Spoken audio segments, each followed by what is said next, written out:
Good morning, अस्सलाम वालेकुम। सबसे आगे मैं आपको कहेंगे खुशामदीद। मेरे साथ है मोहम्मद शुएब, मेरे साथ है Sabeen Farooq. Good morning. Programme का आगाज करते हैं। जो इंतखाबात हुए उसमें वोटर टर्नआउट जो रहा उस पर बात करते हैं। वोटर टर्नआउट फाफन के मुताबिक 47.6% रहा है। और अगर हम लास्ट इलेक्शंस की बात करें तो उस वक्त ये था 52%। और फाफन ने अब डिटेल रिपोर्ट जारी कर दी है और सबसे ज़्यादा टर्नआउट रहा है NA 214 थर पार्कर में। इमेजिन करें, थर पार्कर में सबसे ज़्यादा लोग बाहर निकले। 70% से भी ज़्यादा लोगों ने हक राय का इस्तेमाल किया। इस्लामाबाद में टर्नआउट रहा है 58%। और किसी भी हल्के में अगर हम खवातीन का टर्नआउट देखें तो वो 10% से कम नहीं रहा, which is fine, not good but fine. जाहिर है चीज़ें आहिस्ता आहिस्ता बेहतर होती हैं। अचानक से तो चीज़ें चेंज नहीं होती हैं, बट इट्स गुड कि ख़वातीन भी बाहर निकली हैं, चाहे वो वर्किंग वुमेन थी, चाहे वो हाउस वाइफ्स थी, वो सब बाहर निकली हैं और सब ने अपनी राय का इजहार किया है और अपने जमहूरी हक उसका इस्तेमाल किया है। अच्छा, अब जो लोग ये बात कर रहे थे शुएब के इस मरतबा लोग बहुत ज़्यादा निकले, लोगों को ये बताना बड़ा ज़रूरी है कि 2018 में इससे भी ज़्यादा लोग निकले थे जिन्होंने वोट दिया था। तो इस मरतबा वोटर टर्नआउट कम था, जिसकी वजह जब हमारी फाफिन से भी बात हो रही थी तो वो बात यही हो रही थी कि जिस तरह मोबाइल सिग्नल्स बंद कर दिए थे, लोगों के हल्के चेंज, पोलिंग स्टेशंस लोगों के चेंज हो गए थे, दे डोंट नो कि उन्होंने जाना कहाँ पर है। तो ये ऐसी सिचुएशन क्रिएट हो गई, जाते थे उनका नाम नहीं होता था। और उस दिन का खैर आवाम को भी चाहिए कि 1-2 दिन पहले कम अज़ कम आपको पता होना चाहिए कि आपका पोलिंग स्टेशन कौन सा है और आप वहाँ पर विजिट जरूर कर लें। लेकिन हारने वाले ये कहते हैं चूंकि उनका वोटर नहीं निकला वो इसलिए हार गए। अब वो तो उन्होंने निकाला नहीं अपना वोटर, वो कहते हैं कि हमें इतना श्योर था कि हम जीत जाएंगे। तो यही तो पॉइंट है सारा कि आप अपनी आवाम से कनेक्ट होना आपके लिए बड़ा जरूरी होता है। आप आवाम से कनेक्टेड नहीं है तो हाउ इज इट पॉसिबल कि कोई भी बंदा अपना वक्त निकाल के, वो तो पर छुट्टी मनाएगा ना, और या आप उसको इतनी यकीन दहानी दिला देंगे वो आपका वोटर, आपका सपोर्टर जरूर है, लेकिन वो आपको वोट देने नहीं निकला क्योंकि आप इतने ओवर कॉन्फिडेंट थे कि उसने कहा कि हम ना भी वोट दे तो खैर है। तो एक एक करके सब घरों में बैठ गए। जिसने निकलना था वो निकला, जिनके उम्मीदवार नहीं भी थे वो भी निकले। अच्छा, मैंने इस सिलेक्शन में एक बहुत ही आपने सिलेक्शन का है इलेक्शन फिलहाल इलेक्शन, लेट्स सी। अच्छा, तो अपेरेंटली जो इलेक्शंस थे, मैंने उसमें ये चीज़ देखी कि वहाँ पर वैसे अगर हमने देखा तो कैंडिडेट अपने वोटर को ढूंढ रहा होता है शुएब। इस मर्तबा मैंने ये देखा कि वोटर जो है वो अपने कैंडिडेट को ढूंढ रहा है, स्पेशली फॉर पीटीआई। बैंगन, आलू, गोभी, रैकेट, चिमटा एंड नाम आप ले लें कोई भी, वो आपके सामने होगा। लेकिन इस मर्तबा वोटर अपने कैंडिडेट को ढूंढ रहा था एंड ये वो चीज़ है जिसको हम सबको एक्सेप्ट ज़रूर करना होगा। चलें जी, तो बात हमने कल इलेक्शन 2024 की जिसके नताइज अभी तक आ रहे हैं।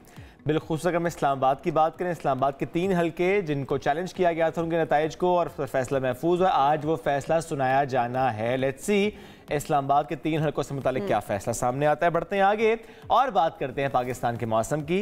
कल जो सबीना आपने बताया कि हर जगह सूरज था, क्वेटा में 0 डिग्री सेंटीग्रेड था, कल आज क्या है? आज मुझे कुछ नया लग नहीं रहा, लेकिन चले मैं आपको बता देती हूँ कि हमारा जो महकमा मौसमियात है वो पेशन गोई करता है, तो हम आप तक ज़रूर पहुँचा देते हैं। इस्लामाबाद में कम से कम 9 ज़्यादा 24 डिग्री सेंटीग्रेड है। लाहौर की बात करेंगे कम से कम 10, ज़्यादा 25 डिग्री सेंटीग्रेड है। कराची में कम से कम 13, ज़्यादा 30 डिग्री सेंटीग्रेड है। और पेशावर में कम से कम 9, ज़्यादा 25 डिग्री सेंटीग्रेड है। कोयटा की बात करें, कोयटा में कम से कम 1 या ज़्यादा 19 डिग्री सेंटीग्रेड है। तो अब बात कुछ ऐसी है शुएब के कल 0 था, 1 है आज, तो ये फ़र्क है, इससे ज़्यादा कोई फ़र्क नहीं है। इससे ज़्यादा फ़र्क नहीं है। चलें जी, बढ़ते हैं आगे। बात पाकिस्तान के इस वक्त सियासी मौसम की करते हैं, जिसमें कल एक इंटरव्यू ने, बल्कि कहना ही चाहिए कि पहले प्रेस कॉन्फ्रेंस बाद में जो इंटरव्यूज़ दिए गए उसने तहलका मचाया। बात मौलाना फजलुर रहमान साहब की कर रहा हूँ। मौलाना फजलुर रहमान साहब का जो कल अंदाज था, जो सिलेक्शन ऑफ वर्ड्स थे और जिस तरह से उन्होंने बहुत से सवालों के जवाब में एक अपना इंदिया दे दिया कि एक तो वो इन इंतखाबात को मान नहीं रहे और दूसरा ये कि ना पीपल्स पार्टी के साथ, ना नून लीग के साथ, किसी के साथ भी उनका मामला आगे बढ़ता नजर नहीं आ रहा। लेकिन उसके साथ जब हम PMLN की बात करते हैं, जिस पर कल से बात इस पर मरीम नवाज साहब के ट्वीट के बाद हो रही है, जिन्होंने कहा कि कोई ये ना समझे, ये तासुर ना लेके अगर नवाज शरीफ साहब कैंडिडेट नहीं है PM के तो वो कहीं सियासत से किनारा कश हो रहे हैं। वो कहते हैं कि वही इस सिस्टम में पीछे रहेंगे, चाहे फिर वज़ीर आला पंजाब को चलाना हो या कि वज़ीर आज़म साहब को चलाना हो। इस पर बात कर लेते हैं। PMLN के रहनुमा आबिद शेर अली साहब आज हमारे साथ मौजूद हैं। आबिद साहब, बहुत शुक्रिया आपने वक्त दिया। अब सबसे पहले तो मैं इसी पर जानना चाहूंगा आपसे कि मौलाना फजलुर रहमान साहब ज़ाहिर है आपके इत्तेहादी रहे, PMLN के PDM के सरबराह भी थे, उन्होंने आप लोगों को इकट्ठा भी किया, फिर आप लोगों ने हुकूमत भी बनाई, लेकिन ऐसा क्या हुआ कि फजलुर रहमान साहब इतने नाला हो गए, इतने नाराज हो गए, आप लोग बना भी नहीं रहे उनको, वो गुस्से में भी हैं, वो दुख में भी हैं, वो साथ अब चलने की बात कर नहीं रहे हैं, कोई उनसे कांटेक्ट नहीं करता, इसका गिला भी वो करते हैं, हुआ क्या है? फजलुर रहमान साहब से इतनी नाराजगी क्यों? जी बहुत शुक्रिया। फजलुर रहमान साहब हमारे लिए बहुत ही काबिल एहतराम है। मैं ज़ाती तौर पे भी उनका बहुत इज्जत और हया करता हूँ। तो वो ज़ीरक सियासतदान भी हैं और हर चीज़ पर नज़र रखते हैं। तो उनका एक अपना पॉइंट ऑफ व्यू है और इंशाअल्लाह ताला कोशिश करेंगे कि मौलाना साहब को साथ लेकर चलें और पाकिस्तान को मिलकर इन क्राइसिस से निकालें। तो मेरा ख्याल है कि इंशाअल्लाह ताला कोशिश करेंगे कि हमारे कायद। ठीक है, जाहिर है आपकी कोशिश जरूर होगी कि उनको मनाएं, लेकिन खैर उनके अंदाज से ऐसा लग रहा था कि वो मानने वाले लग नहीं रहे थे, जिस तरह से उनकी प्रेस कॉन्फ्रेंस थी और जिस तरह से उसके बाद उनके कुछ इंटरव्यूज भी सामने आए। आबिद साहब, ये जो चौधरी शुजात साहब के घर भी तो बैठक लगी है, वो कहते हैं उसमें भी उनको नहीं बुलाया, तो जाहिर है जब इन्वॉल्व ही नहीं किया जा रहा हर स्टेप में और उसके बाद शायद कॉल की जा रही है, तो वो क्यों साथ दे फिर?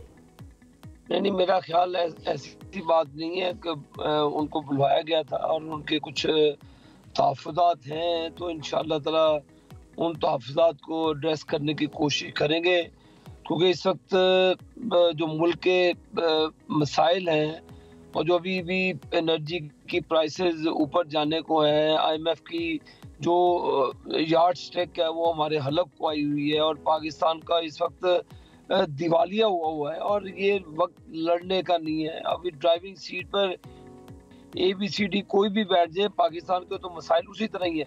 लोगों ने तो बेचारों ने गुस्से में वोट दिए, जैसे भी वोट दिए, एक मरतबा वोट दे दिए। अब ये पॉलिटिशियंस का काम है कि पाकिस्तान की आवाम को उन क्राइसिस से निकाले।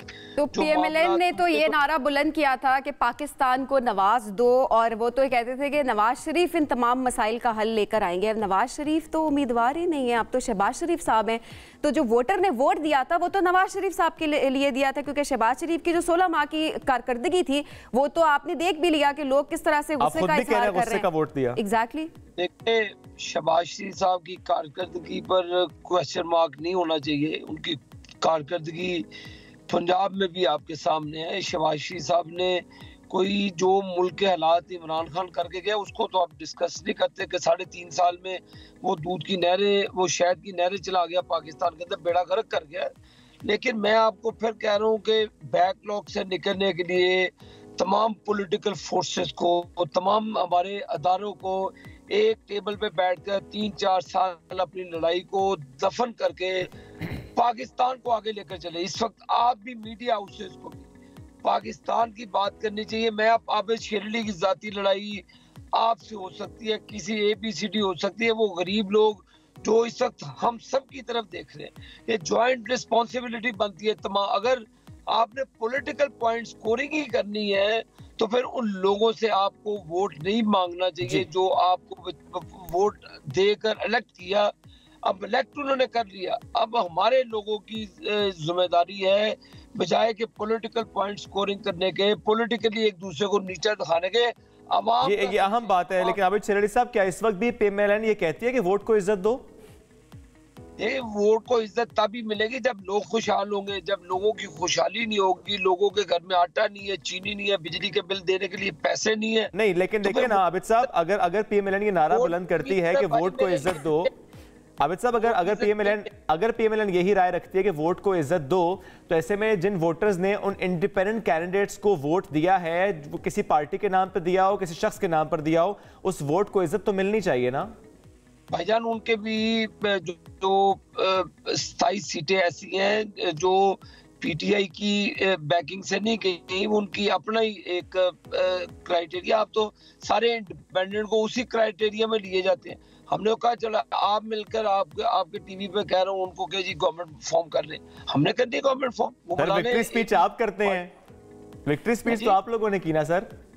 आपको हमारी विक्ट्री स्पीच पे भी इतराज है? हमने तो एक टेबल सवाल है साहब ने कि मैं साइड पे हो जाता हूँ, आप बैठ जाए सारे, मिलकर आप जिससे भी ड्राइविंग सीट पे बैठ जाए, लेकिन मुल्क को क्राइसिस से निकालने। ये अहम बात है, ये अहम बात है, चूंकि आपने खुद इससे पहले भी कहा कि फजलुर रहमान साहब बड़े जीरक सियासतदान है, आप उनको इज्जत की निगाह से, कदर की निगाह से देखते हैं। उन्होंने एक मशवरा भी दिया फिर आप लोगों को, उन्होंने कहा है कि शहबाज शरीफ साहब को या पीएमएल को चाहिए कि इस वक्त ऑपोजिशन में बैठे, उनके इस मशवरे को संजीदा लिया जाएगा या बिल्कुल नजरअंदाज करेंगे?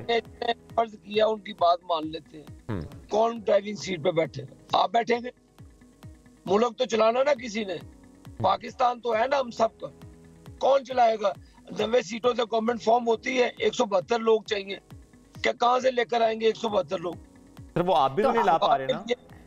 सीरियसनेस लेकर आए, आप अपने एटीट्यूड को बदले, हम भी अपने एटीट्यूड को बदले। पाकिस्तान की बात करें, मैं आपको फिर कह रहा हूँ, ये भी अहम बात है, पाकिस्तान की बात किसी को माफ नहीं करेगी, ना आपको करेगी ना हमें करेगी। तो लिहाजा अगर पीटीआई बना सकती है लोगों, पीपल्स पार्टी के साथ मिलकर, जिससे भी मिलकर बना ले गवर्नमेंट, हमें क्या फर्क पड़ता है भाईजान? किसी ने तो ड्राइविंग सीट पर बैठ के, तो फिर ड्राइविंग सीट पे आप बिलावल भुट्टो जरदारी को क्यों नहीं बिठा देते? आप उनको वोट दें, आप वज़ीर आज़म वो बने, फिर आप मौलाना साहब की बात मान के ओपोजिशन में बैठे। हमारी भी सीटें रिजर्व सीटें बना के अब 100+ हैं, जो फिर मेजोरिटी में आता बैठ जाए। टीवी पे बैठ के ये तबसरे ना करे कि पीएमएल ने क्या करना, पीएमएल को पता है उन्होंने क्या करना, हमने आगे ही सरबकारी तो आबिद साहब, तो अवाम जानना चाहती है ना कि पीएमएल ने क्या करना। जाहिर है आप कह रहे हैं अवाम ने वोट दिया है, तो अवाम का तो ये हक है जानना। फिर आप जब वोट लेने की बारी आती है, मंशूर की बात होती है, मुल्क को आगे ले जाने की बात होती है, सादा अक्सरियत अवाम ने किसी को नहीं दी। ये सब चू का मुरब्बा है, शोर पड़ा हुआ है। ये मिल बैठ के बीबी टेबल पे बात होनी चाहिए पाकिस्तान की। पाकिस्तान के एजेंडे को तमाम पॉलिटिकल पार्टीज को बैठकर एक कौमी हुकूमत बनाकर पाकिस्तान को आगे लेकर जाना चाहिए। मैं तो आपको भी बार बार कहूंगा कि पाकिस्तान की बात करें। तो सर पाकिस्तान की बात तब होगी जब वोट को इज्जत मिलेगी। आपका वो नारा था, अवाम आपके साथ ही, वोट को इज्जत दो। जब वो नारा नहीं बुलंद हो रहा, वोट को इज्जत नहीं मिल रही है, आप तीरी ना लगाए, आप पॉजिटिव बात करें, पॉजिटिव नोट पे लेकर जाएं कि अल्लाह ताला पाकिस्तान की खैर करे। पाकिस्तान की खैर उसी में है कि तमाम पॉलिटिकल पार्टी टेबल पे बैठे। अच्छा सवाल अकेले का काम नहीं है, हमें सवाल कर रहे हैं हम तो। अच्छा वज़ीर आला पंजाब मरियम नवाज की, अब चले ठीक है पाकिस्तान की बात करते हैं, कॉम्पिटेंसी की बात करते हैं। अब जरा आपको लगता है मरियम नवाज साहिबा, इससे पहले ज़ाहिर कोई ओहदा उन्होंने संभाला नहीं है, पंजाब ज़ाहिर है वो डिफाइन भी करता है, वहाँ पे चैलेंजेस भी है काफ़ी। मरियम नवाज साहिबा को ये ओहदा, इसके लिए नामजद करना, ज़ाहिर अभी बातें सामने आ रही हैं कि एक्सपेक्टेड यही है कि वो बन जाएंगी, तो क्या ये अच्छा डिसीजन है पीएमएलएन का? क्या वो इतनी कॉम्पिटेंट है? बिल्कुल बहुत अच्छा पॉलिटिकल डिसीजन भी है और सूबे की आवाम के लिए भी बहुत अच्छा डिसीजन है। आप चलने तो दें, आप पहले बैठे मफरूजे बनाई जा रहे हैं कि जी एक्सपीरियंस नहीं है, फलान नहीं है, वो चलने दें।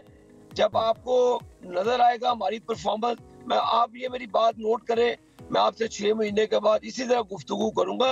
अब चलने तो दें। आप बैठे बैठे मफरूजे बना के मायूसी फैला रहे हैं कि भी उनके पास एक्सपीरियंस नहीं है, पूरी एक्सपीरियंस टीम है। इंशाल्लाह ताला आप तब्दीली देखेंगे विद इन 90 डेज इंशाल्लाह ताला। ठीक है, पंजाब में एक वाज़ेह तब्दीली देखेंगे, वाज़ेह तब्दीली आएगी। चलेंगे, आपकी उम्मीद है सर, जाहिर है अल्लाह करे सर ऐसा ही हो, वाज़ेह तब्दीली आए। वो सिर्फ पंजाब की हद तक नहीं, हम तो कहते हैं पूरे मुल्क के लिए ऐसा ही हो।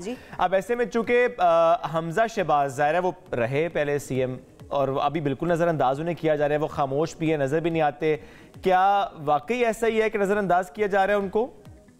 किसी को नजरअंदाज नहीं किया जा रहा है, ये एक पार्टी का डिसीजन है।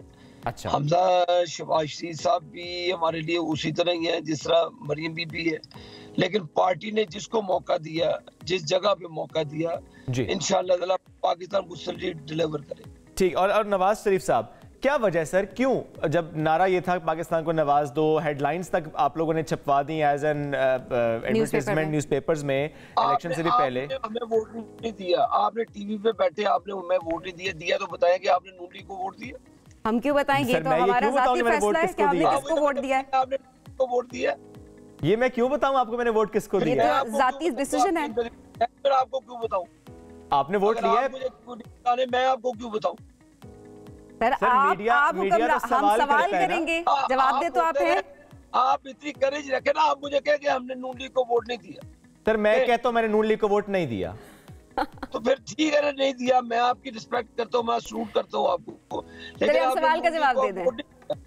सर मेरा सवाल कुछ और है सर, सवाल करने का हक मेरे पास है और मेरा सवाल ये है कि जब पीएमएलएन का ये नारा था कि पीएमएलएन का ये नारा था कि पाकिस्तान को नवाज दो, नवाज शरीफ साहब आए, यही कहा गया कि नहीं वो शहबाज शरीफ साहब वो नहीं कर सके तो नवाज शरीफ साहब कर सकते हैं, तो नवाज शरीफ साहब क्यों आगे नहीं आ रहे?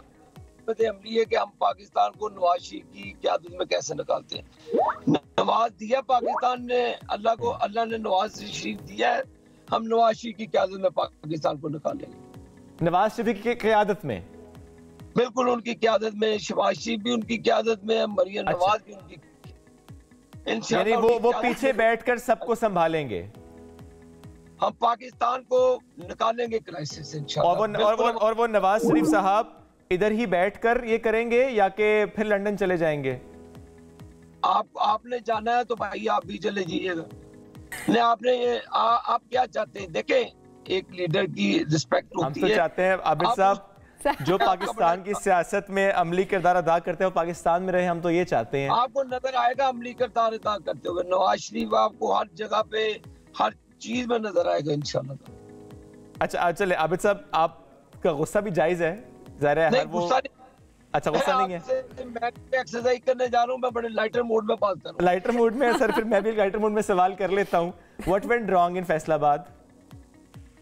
देखिए जी, मैंने तो अब फैसलाबाद में मैं कहूँगा धांधली हुई है, अच्छी बात। आप कहें ना, आप अगर आपको लगता है कहें। हार मान ली, हम हार गए, जहाँ पे जीत गए, जहाँ पे जीत गया कोई कहते धांधली होगी, फैसलाबाद हार गया तो यहाँ पे धांधली नहीं हुई है। हार के बाद बात खत्म होगी, पाकिस्तान को आगे लेकर चले। मैं इसके बाद मेरे साथ 2018 में ज्यादती हुई, मुझे हरवाया गया, मुझे हरवाने का नतीजा फिर अब आप देख ले 5 साल पीछे पाकिस्तान पे क्या हुआ। तो अब जो भी है पाकिस्तान को आगे लेकर चले, यही आप। तो ये जो पाकिस्तान को आगे लेकर चलने के लिए बड़ी अच्छी बात आपने की कि तमाम सियासी जमातों को मिल बैठना चाहिए, इदारों के साथ होना चाहिए। अब ऐसे में अगर पीपल्स पार्टी भी नहीं मान रहे, वो कहते हैं हाँ वज़ीर आज़म के तौर पर तो वोट दे देंगे लेकिन हम कैबिनेट में नहीं बैठेंगे, हम साथ नहीं बैठेंगे, वैसे में मुश्किल नहीं हो जाएगी पीएमएलएन के लिए? जरा अगर पीपल्स पार्टी साथ होती है तो शायद आसानी हो जाए आप लोगों के लिए। ये हर पॉलिटिकल पार्टी का अपना पॉइंट ऑफ व्यू होता है और ये अभी एक कमेटी बनी हुई है, वो कमेटी का डिसीजन सामने आ जाए तो फिर आप जो कह रहे हैं उस पर तबसरा बाद में करूं। यानी लेकिन आपको उम्मीद है कि वो अपने इस डिसीजन को रिविजिट करेंगे और हो सकता है कि फिर से गवर्नमेंट उसी तरह से बने और वो कैबिनेट में भी हो? उम्मीदें सहर है पाकिस्तान के लिए। मैं अल्लाह से दुआ भी करता हूँ कि अल्लाह ताला करंट सिचुएशन से पाकिस्तान को निकाले, क्योंकि अगर कारोबार ठप हो गए तो मुल्क में खाना जंगी हो जाए। आबिद शरली साहब साथ मौजूद हैं, ज़ाहिर है वो थोड़ी जल्दी में भी थे, जिम में उन्होंने पहुंचना था, इस वक्त वो जिम जाते हैं। लेकिन ये अच्छी बात है कि जो उन्होंने बात की कि एक तो ये कि वो कहते हैं कि जहां हम हार गए बस हमें हार कबूल करनी चाहिए, और दूसरी बात उन्होंने की कि पाकिस्तान की बात होनी चाहिए, पाकिस्तान के मफाद की बात होनी चाहिए, सबको मिल बैठ कर पाकिस्तान की बात करनी चाहिए और मईशत का जिक्र होना चाहिए कि किस तरह से पाकिस्तान की मईशत को हम आगे ले जा सकते हैं। एक ब्रेक की तरफ जाएंगे नाज़रीन, ब्रेक से वापस आते हैं, साथ रहिए। इंतखाबात के बाद सियासी खिचड़ी हंडिया में लगने लगी, यानी जलने लगी है। यही मामलात हैं आम इंतखाबात के बाद, जहां कोई भी जमात अक्सरियत हासिल करने में नाकाम रही है और अब हुकूमत की तश्कील एक मिशन इम्पॉसिबल बनता जा रहा है। जहां नून लीग तो दीगर जमातों को हुकूमत साजी के लिए मिलकर चलने की दावत दे रही है, मगर उनके साथ अमलन कोई बैठने को तैयार नहीं है। पीपल्स पार्टी ने हाथ साफ खड़े कर दिए हैं। जरदारी साहब ने पाकिस्तान खप्पे का नारा भी लगा दिया है। उनकी जमात हुकूमत साजी में ताउन तो करेगी मगर काबीना का हिस्सा नहीं बनेगी, अभी तक वो यही कह रहे हैं। और आईनी ओहदों की डिमांड बहरहाल उनकी तरफ से है। और दूसरी जानिब मौलाना फजल रहमान साहब की बात करें, जिस पर आज हम प्रोग्राम के आगाज़ से बात कर रहे हैं, कल से वो शदीद बिफरे नजर आते हैं। इलेक्शन मुलतवी ना होने का गुस्सा है उनको, या नून लीग के सीट एडजस्टमेंट ना करने का गम है, या फिर इलेक्शन में मतलूबा सीटें ना मिलने का शिकवा है? क्या वो कहते हैं कि हम अपोजिशन बेंचों में बैठेंगे? इस पर बात करते हैं। साफिर रज़ाकार तलत हुसैन साहब साथ मौजूद हैं। तलत साहब बहुत शुक्रिया। तलत साहब, ये मौलाना फजल रहमान साहब की नाराज़ी, गुस्सा, ये सब क्या है? क्या वाकई कोई उन्हें कॉल नहीं कर रहा, कोई उनसे बात नहीं कर रहा, कोई उनको इस सिस्टम में लेकर नहीं आ रहा, जाके कोई धोखा दिया गया है जमातों की तरफ से? मौलाना फजल रहमान साहब को ऐसा वादा, ऐसी बात की गई थी जो कि पूरी नहीं की गई, कि जिसका अब वो बदला ले रहे हैं इस तरह की प्रेस कॉन्फ्रेंस करके? देखिए, एक तो जाती मामला है, उनकी शिकस्त पाकिस्तान तहरीक इंसाफ के कैंडिडेट्स के हाथों हुई है। मौलाना फजल रहमान का मलाकड़ा बहुत अरसे से इमरान खान से चल रहा है। दोनों जाती एक दूसरे पर हमले करते हैं, एक दूसरे को मुर्द इल्जाम ठहराते हैं पाकिस्तान को डिस्टेबलाइज करने का। मौलाना फजल रहमान को यहूदी एजेंट कहते हैं, वो उनको मौलाना डीजल कह के उनका तवा लगाते हैं, अगर आम हम लफ्ज इस्तेमाल करें पंजाबी का। तो एक जाती मखासमत भी है। तो जाती तौर पर जब आप लड़ाई में पड़ जाते हैं तो फिर जब शिकस्त होती है तो ज्यादा तकलीफ महसूस होती है। दूसरी बात ये, उनकी तवक्को ये थी कि खैबर पख्तूनख्वा के अंदर वो कारकर्दगी ठीक दिखाएंगे, और आखिरी वक्त तक उनके जो गवर्नर वहां पे बैठे हुए हैं उनसे जब हम बात करते थे तो वो हुकूमत साजी की बात कर रहे थे खैबर पख्तूनख्वा के अंदर। उनका ये भी ख्याल था कि बलोचिस्तान से वो ढेर सीटें उठाएंगे। बलोचिस्तान से उनको खैर सीटें मिली हैं लेकिन उनकी तवक्कुआत से कम मिली हैं। उनका ये भी ख्याल था कि उनकी मरकजी क़ियादत इस मरतबा इंतखाबात के अंदर अच्छी कारकर्दगी दिखाएगी और वो मरकज के अंदर भी रोल प्ले कर पाएंगे। तो उन्होंने अपने लिए एक पूरा रोड मैप बनाया हुआ था मुस्तकबिल में जाने के लिए, मरकज में भी, बलूचिस्तान में भी और खैबर पख्तूनख्वा में।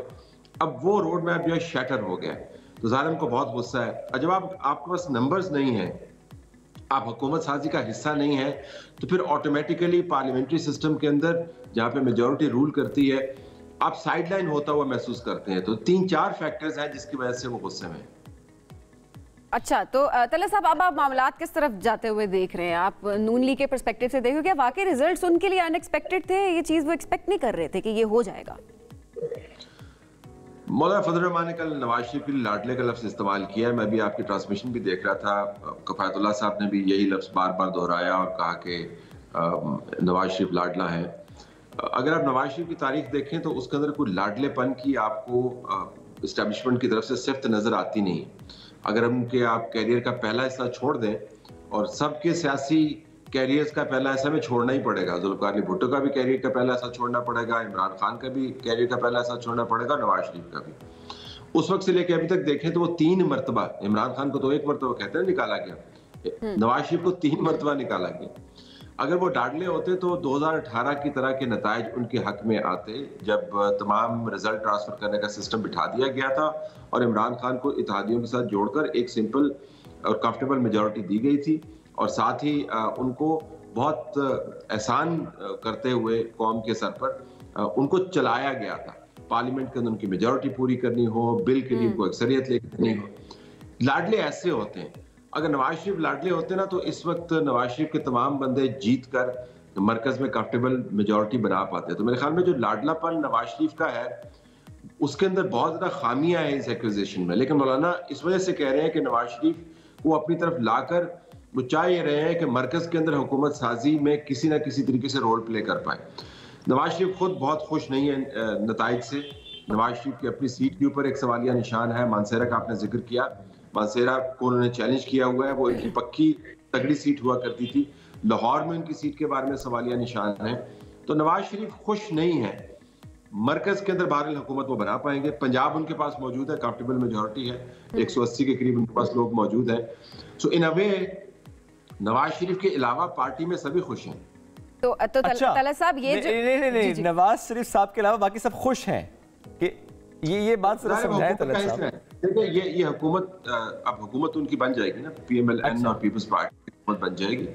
आपने दुरुस्त कहा कि पीपल्स पार्टी वजारतें नहीं लेगी, तो एक क्लासिक अकलीती हुकूमत बनेगी नवाज शरीफ की, नवाज शरीफ की पार्टी। लेकिन हर मामले पे उन्हें देखना पीपल्स पार्टी की तरफ पड़ेगा उनको। जी बिल्कुल होगा, लेकिन ज़ाहिर है बीच में जमानत देने वाले भी मौजूद हैं। आपने देखा होगा कि आर्मी चीफ ने एक स्टेटमेंट दिया जिसमें उन्होंने इंतखाबात के नताइज को प्रेज किया। इस्टेब्लिशमेंट जो है वो मौजूद है SIFC की सूरत में, तो निज़ाम को जोड़ने वाले जो हैं वो भी मौजूद हैं। लेकिन आपसे इत्तफाक करता हूं कि जब सियासी डायनेमिक शुरू होता है तो फिर आप वो जो ग्लू है जिसके जरिए आपने निज़ाम को जोड़ा हुआ होता है वो ढीली पड़ने लग जाती है। बहरहाल हुकूमत बन जाएगी तो हुकूमत में शहबाज शरीफ साहब प्राइम मिनिस्टर होंगे, उनके पास नंबर्स मौजूद होंगे, अकलीती हुकूमत अगरचे होगी, उनके पास मिनिस्ट्रीज होंगी, तो वो हिस्सा तो खुश हो गया। पंजाब में जिनके पास मिनिस्ट्रीज आएंगी, पंजाब में जो हुकूमत बनाएंगे वो भी खुश होंगे। अब नवाज शरीफ ने अपने आप को रिडीम करना था। पाकिस्तान को नवाज दो, ये नारा लगाया था उनकी जमात ने। ख्याल ये किया जा रहा था कि नवाज शरीफ जिस बुरे तरीके से निकाले गए थे, जिस अदालती कहर और जबर का वो शिकार हुए थे और इतना अरसा उन्होंने एग्जाइल काटी, उसके बाद आके एक रिडेम्पशन एक्ट उनको मिलेगा, वो होगा प्राइम मिनिस्टर बनने का। फिलहाल वो होता हुआ नजर नहीं आ रहा। तो इस वजह से मैं कह रहा हूं कि उनकी जमात में नवाज शरीफ के अलावा तकरीबन सभी खुश हैं। ज़ाहिर है वो खुश नहीं है जो हार गए हैं, लेकिन तो तलत साहब वो जो पहले कहा जा रहा था कि नवाज शरीफ साहब इस मरतबा ये कहेंगे मुझे क्यों बुलाया, तो वो वाले सीन अब नजर आ रहा है कि वो अब यही कह रहे होंगे मुझे क्यों बुलाया है। और बहुत सारे लोग ज़ाहिर अब एक तबसरा भी कर रहे हैं, जिस तरह शहबाज शरीफ का नाम नामजद किया गया वज़ीर आज़म के ओहदे के लिए, तो लोग ये कह रहे हैं कि शायद अब नवाज शरीफ साहब का सियासी करियर ख़त्म हो चुका है। आप किस हद तक इस बात से एग्री करते हैं? देखें, ये नवाज शरीफ बज़ाहिर सियासत में तो आप हतमी तौर पर कुछ बात कह नहीं सकते, कुछ भी हो सकता है, लेकिन बज़ाहिर वो एक ट्वाइलाइट जोन में चले गए हैं, अपने कैरियर के ट्वाइलाइट जोन में चले गए हैं। उनको चौथी मरतबा प्राइम मिनिस्टर बनने का जो मौका था वो ये वाला था, जहां पर अब शहबाज शरीफ मौजूद हैं।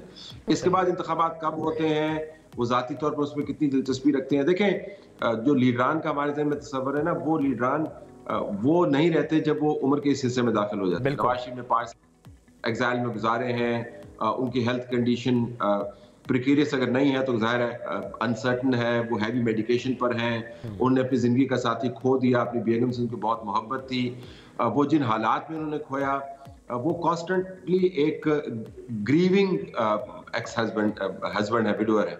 तो वो ग्रीविंग विडोअर जो है ना, वो अब he is an old man, अब वो उस किस्म की दिलचस्पी का मुजाहरा नहीं कर सकता सियासत के अंदर। तो अगर कोई तसव्वुर करे कि जी उन्होंने अगले इंतखाबात के लिए भी प्लानिंग की हुई है, तो I will be really surprise. In a way आप ये कह सकते हैं कि नवाज शरीफ का जो एक मौका था अपने आप को रिडीम करने का बतौर प्राइम मिनिस्टर बन के, वो उनको नहीं मिला।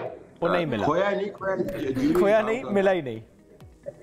अच्छा तलत साहब, एक बात और भी है, जो 16 माह की पीडीएम की गवर्नमेंट बनी उससे मुतालिक ज़ाहिर यही बयानिया रहा बिलखुसूस पीएमएलएन का कि अगर हम ना संभालते, ड्राइविंग सीट पर ना आते, मुल्क दिवालिया हो जाता, डिफ़ॉल्ट कर जाता। आज भी अगर कुछ रहनुमाओं से पूछो वो ये कहते हैं नहीं जी वो फैसला बिल्कुल दुरुस्त है, हालांकि कुछ रहनुमा मानते हैं कि वो फैसला दुरुस्त नहीं था। अब राना सनाउल्लाह साहब कहते हैं कि वो तो फजलुर रहमान साहब ने हमें पुश किया इस गवर्नमेंट बनाने के लिए, हम इस प्लेटफॉर्म पर आए, हमने गवर्नमेंट बनाई, वरना हम तो बनाना नहीं चाह रहे थे। फजलुर रहमान साहब की बात करें, वो कहते हैं कि हम तो खुद चाहते उस वक्त इंतखाबात हो जाते। तो असल में उस वक्त कौन चाह रहा था कि गवर्नमेंट बने और कौन नहीं चाह रहा था कि बने? देखिए, नवाज शरीफ नहीं चाह रहे थे कि वो हुकूमत में जाएं। अच्छा। ये मैं आपको मुसद्दका इत्तला दे रहा हूँ। सही। राना सना की तरफ से भी यही कहा जा रहा था कि उनको इंतखाबात में जाना चाहिए। नून लीग की तरफ से शहबाज शरीफ साहब कह रहे थे कि उनको हुकूमत में जाना चाहिए। पीपल्स पार्टी की तरफ से आसिफ अली जरदारी साहब कह रहे थे कि उनको हुकूमत में जाना चाहिए। मौलाना फजलुर रहमान जो है वो चूंकि सियासी तौर पर बड़े काइयां खिलाड़ी हैं, वो दोनों अतराफ पे खेल रहे थे। वो कह रहे थे कि हम इंतखाबात में जा सकते हैं, लेकिन अगर हुकूमत बनती है तो फिर उसमें उसका हम साथ देंगे। तो नवाज शरीफ की बिल्कुल कोई मर्जी नहीं थी हुकूमत बनाने की शहबाज, लेकिन चूंकि सियासत से दूर थे, लंदन में बैठे हुए थे, शहबाज शरीफ साहब का बड़ा इन्फ्लुएंस है ऊपर। ख्याल ये किया जाता है कि नवाज शरीफ का इन्फ्लुएंस रहा है शहबाज शरीफ के ऊपर, जो दुरुस्त है। लेकिन जब से नवाज शरीफ एग्जाइल में गए हैं, शहबाज शरीफ पार्टी को रन कर रहे हैं, उनके मुख्तलिफ हलकों के साथ ताल्लुकात बड़े गहरे हैं, उन्होंने काफी पुश किया कि शहबाज शरीफ साहब चाहते थे हुकूमत बने। ये एक बहुत ही मेरे ख्याल में भयानक फैसला था। अभी इस वक्त कौन सी जमात को सूट करता है गवर्नमेंट बनना, 5 साल ऐवान का चलना? क्योंकि फजलुर रहमान साहब भी कहते हैं कि नहीं चलती नजर आ रही उनकी गवर्नमेंट, पीपल्स पार्टी भी बज़ाहिर तो ऐसे ही लग रहा है उनको। Peoples Party has nothing to lose. देखिए, पीपल्स पार्टी की जो सियासत है वो सिंध को सिक्योर करने के गिर्द घूमती है। जब वो सिंध बेस को सिक्योर कर लेते हैं, उसके बाद फिर वो पंजाब के अंदर और मरकज के अंदर अपनी निगोशिएटिंग पावर लेके आते हैं। अच्छा। तो पीपल्स पार्टी ने अपनी बेस सिक्योर कर ली है, लोकल बॉडीज उनके पास है, कराची का मेयर उनके पास है, और सिंध से उन्होंने इस मरतबा रिकॉर्ड सीटें उठाई हैं। बिल्कुल। तो पीपल्स पार्टी फ्रैंकली अगर मरकज के अंदर हुकूमत नहीं चलती तो पीपल्स पार्टी की सीटें तो कहीं जाने की नहीं है, वो तो वहां पर मौजूद रहेंगी। किसी भी सूरत में, किसी भी इक्वेशन के अंदर वो बातचीत कर सकते हैं, वो पीटीआई के इंडिपेंडेंट्स के साथ बात कर सकते हैं। अगर पीटीआई को अपना निशान मिल जाता है और इलेक्शन करवा लेते हैं और किसी सूरत में वो पार्टी के तौर पर फाल हो जाते हैं तो उनके साथ बैठ जाएंगे। वो नून लीग की हुकूमत बनवा रहे हैं, लेकिन उसके साथ उसका हिस्सा नहीं है। चूंकि उनके पास सीटें हैं तो एस्टैब्लिशमेंट के साथ इंगेज कर सकते हैं। तो I think Peoples Party is in a win win position. जिसको हुकूमत में नहीं होना चाहिए मरकज में, वो नून लीग है, मेरे अपनी राय। अच्छा, और वही नजर आ रही है और वही नजर आ रही है। ये PDM2 जो है, देखिए नून लीग ने शुरू किया था इस उम्मीद के साथ कि चूंकि उनका मुकदमा बड़ा तगड़ा है तो उनको 2/3 मिलेगी। It was always really an idealistic situation में 2/3 नहीं मिलने की थी उनको। फिर उनका ख्याल था कि उनको अक्सरियत मिलेगी, फिर उनका ख्याल था कि अगर अक्सरियत ना मिली तो इत्तेहाद मिल जाएगा। फिर अब वो 2/3 से अक्सरियत से इत्तेहाद से फिसलते हुए वो अक़लियती हुकूमत पर आ गए हैं। ये एक डिजास्टर्स और सही तरह से नेगोशिएट भी तो नहीं कर रहे तलत साहब। अगर आईनी ओहदे मांग रही पीपल्स पार्टी वो दे रहे हैं, वो कैबिनेट में नहीं आ रहे, वो मान रहे हैं, तो थोड़ा सा आपको लगता है कि पीएमएलएन भी सही नेगोशिएट नहीं कर रही पीपल्स पार्टी? उनके पास नेगोशिएटिंग कार्ड्स नहीं है। देखिए, जब आप इस सिचुएशन में अपने आप को डाल देते हैं कि ख्वाहिशात के ताबे आप काम कर रहे होते हैं, तो फिर उन ख्वाहिशात को पूरा करने के लिए आपको दूसरे की बात माननी पड़ती है। इस वक्त पीएमएलएन के लिए सबसे अच्छा जो दाव अगर सियासी तौर पर वो खेल सकते थे वो यही था। वो और एक रेडिकल दाव है जो वो कभी करेंगे नहीं, और वो ये था कि जिन सीटों के ऊपर सवालिया निशान उठाया जा रहा है, हम चाहते हैं उसके ऊपर रीपोलिंग हो। हम नहीं चाहते कि ऐसी सीटों के साथ हम मुंसलिक हो जिनके बारे में कहा जो वो करेंगे नहीं, लेकिन आप इमेजिन करें उसकी इम्प्लीकेशंस कितनी अच्छी होंगी। इस वक्त पीएमएलएन का मसला ये है कि उनको ये नहीं पता कि किन सीटों पर हारे हैं, उनको ये नहीं पता किन सीटों पर जीते हैं। तो नवाज शरीफ साहब एक स्टैंड लेके ये कह सकते थे कि ये अगर 22 सीटें तो इसको रीपोल करवाएं, हम सीटें अपनी वापस करते हैं। हो सकता है वो सारी सीटें हार जाएं, लेकिन अगर वो हारते भी हैं तो उनको पता होगा कि असल में उनका जुस्सा कितना है पार्लियामान के अंदर। दूसरी बात, उनके पास पंजाब सिक्योर है, उनके पास 180 के करीब लोग मौजूद हैं। अगर उन 180 में से 30 सीटों के ऊपर भी लोगों का ख्याल है कि डंडी मारी गई है तो 30 सीटें कंसीड करके फिर भी वो हुकूमत बना सकते हैं। दे शुड सिक्योर पंजाब, और मरकज के अंदर they should go for repoll. वो नहीं करेंगे। दूसरा वो ये कर सकते थे जी कि हम इन्हीं सीटों के साथ ऑपोजिशन में बैठ जाते हैं और पीपल्स पार्टी इंडिपेंडेंट्स के साथ मिलकर हुकूमत बनाए, सौ बिस्मिल्लाह, और एस्टैब्लिशमेंट ने हुकूमत चलानी है, अगर सपोर्ट करना है तो सौ बिस्मिल्लाह करे। हम अक़लियती हुकूमत का हिस्सा बन के अपनी पार्टी को मजीद खज्जल नहीं करना चाहते। यहाँ पे शहबाज शरीफ साहब नहीं मानते तलत साहब, पंजाब की जिस तरह से बात हो रही है वहाँ पर मरियम नवाज के को ये ओहदा देना, आप इसको किस तरह देखते हैं? क्योंकि ज़रा क्रिटिसिज्म तो चल रहा है कि इससे पहले कोई ओहदा उनके पास नहीं था, एक्सपीरियंस्ड हैं नहीं है, कॉम्पिटेंट हैं कि नहीं है, चैलेंजेस है पंजाब में काफ़ी सारे। आप इस पूरे डिसीजन को किस तरह देखते हैं? देखें, एक तो हमारा जो मुआशरा है ना, वो बुनियादी तौर पर किसी भी खातून को किसी अहम ओहदे पर नहीं देख सकता। मुझे बेनज़ीर भुट्टो साहबा की याद आ रही है, जब उनके पास पार्टी गई थी तो सबसे ज्यादा उनको रेजिस्ट करने वाले उनकी पार्टी में होते थे अंकल्स ने छोड़ दिया था उनको, उन्हें अलग जमातें बना ली थी। उन्होंने कहा जी कल की बच्ची है, हम इसके साथ क्यों बैठे। Look at what she did for herself. जो वैसे भी हमें खवातीन को ताकतवर ओहदों पर देखना पसंद नहीं है, क्योंकि मर्द डोमिनेटेड जो मुआशरा है। किसी ने ये सवाल जो है बुज़दार साहब के बारे में नहीं उठाया था। बुज़दार साहब जो हैं, उनको इमरान खान ने वसीम अकरम प्लस का टाइटल दे दिया और सब लोग उसको वसीम अकरम प्लस ही कहते रहे। बुज़दार साहब कौन थे, कहां से आए थे, किसी को कुछ नहीं पता। मोने सलाही को चीफ मिनिस्टर बनाने की बड़ी ख्वाहिश होती थी और लोग कहते थे जी कि बड़ा जबरदस्त आदमी है। उनके पास 2.5 जिलों के अंदर 4 उनके पास सीटें होती थी। कहने का मकसद ये है कि मरियम नवाज खातून होने के नाते उनके खिलाफ हमेशा से कैंपेन चलती रहेगी। इस वजह से नहीं वो मरियम नवाज है, उनके जेंडर का इशू है। अगर वो होते से हुसैन नवाज तो उनके बारे में ये बातें नहीं की जाती। ये बात दुरुस्त है। तो सिर्फ इस बुनियाद पर तनकीद ना हो कि वो खातून है। वक्त मतलब मुख्तसर था, बहुत शुक्रिया साथ मौजूद थे, गुफ्तगू करते थे। नाज़रीन वापस आते हैं, साथ रहिए। हम नेटवर्क का सालाना मसाला फैमिली फेस्टिवल एक बार फिर से सजने को तैयार है। ग्रैंड फेस्टिवल का इनेकाद 17 और 18 फरवरी को एक्सपो सेंटर कराची में होगा, जिसमें मुख्तलिफ स्टॉल्स लगेंगे। शहरियों के लिए मजे मजे के खाने होंगे वहाँ पर, डिफरेंट एक्टिविटीज होंगी, ब्यूटी मास्टर क्लासेस भी होंगी, म्यूजिक जो कॉन्सर्ट्स हैं वो भी होंगे, गेम शोज भी होंगे, जबरदस्त फैमिली एंटरटेनमेंट का एहतमाम होगा। मतलब जो आपको एंटरटेनमेंट के लिए चाहिए होता है वो सब वहां पर मौजूद होगा। और फेस्टिवल हर साल की तरह इस बार भी शहरियों के लिए जबरदस्त तफरीह लाने की कोशिश करेगा। अच्छा, बच्चे भी जा सकते हैं, बड़े भी जा सकते हैं, because it's a family festival, तो बड़ा अच्छा लगेगा। तो आज इसी वाले से बात करते हैं। हमारे साथ मौजूद है जी शीरी आपा, हम सब की फेवरेट, जो कि जाहिर है बिल्कुल जी हम सब की फेवरेट शेफ है, वो हमारे साथ मौजूद है। और इसके अलावा जबरदस्त सिंगर हैं वजी फारूकी, वो भी हमारे साथ इस वक्त मौजूद है। इनसे बात करते हैं, जो कि इस फेस्टिवल में परफॉर्म भी करेंगे। सबसे पहले जी शीरी आपा की तरफ आते हैं। बहुत शुक्रिया शीरी आपा हमें ज्वाइन करने के लिए। जरा फेस्टिवल के बारे में बताइएगा, इस बार क्या नया होने जा रहा है जो कि पिछले बार आपने सोचा कि चलिए अगली बार कर लेंगे। अस्सलाम वालेकुम। सबसे पहले आप दोनों को और हमारे व्यूअर्स को वालेकुम सलाम। कैसे हैं आप दोनों? अल्हम्दुलिल्लाह बिल्कुल ठीक ठाक। आप कैसी हैं आपा? अल्लाह का शुक्र है बेटा, अल्हम्दुलिल्लाह माशाल्लाह। अल्लाह आपको इसी तरह सलामत रखे। इस दफा बेटा festival thank you so much. जी आपा। बेटा इस दफ़ा इंशाल्लाह हमारा फेस्टिवल सैटरडे और संडे 17 और 18 तारीख को है और टाइमिंग्स हैं सुबह 11 से रात 10 बजे तक। और इस दफ़ा बहुत ही डिफरेंट किस्म का हम करने जा रहे हैं।